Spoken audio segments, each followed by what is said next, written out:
কাকরাইল জাতীয় পার্টির অফিস সেনাবাহিনীর দিয়ে ঘিরে রাখছেন।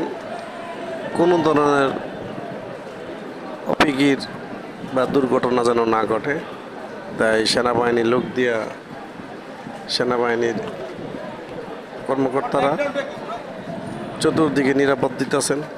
সাথে প্রশাসনের পুলিশের লোক আছেন, পুলিশ সেনাবাহিনী ওরা সবাই মিলে চেষ্টা করতেছেন যে কোনো ধরনের দুর্ঘটনা যেন না ঘটে।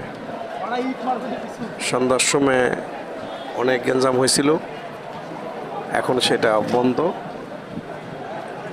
সেনাবাহিনী চাচ্ছে এই যে একদম পরিস্থিতি যেন নিয়ন্ত্রণে আসে। এই লেগে জাতীয় পার্টির কার্যালয় একদম সামনে দাঁড়ায় রয়েছেন, পুরা নিরাপত্তা আছে।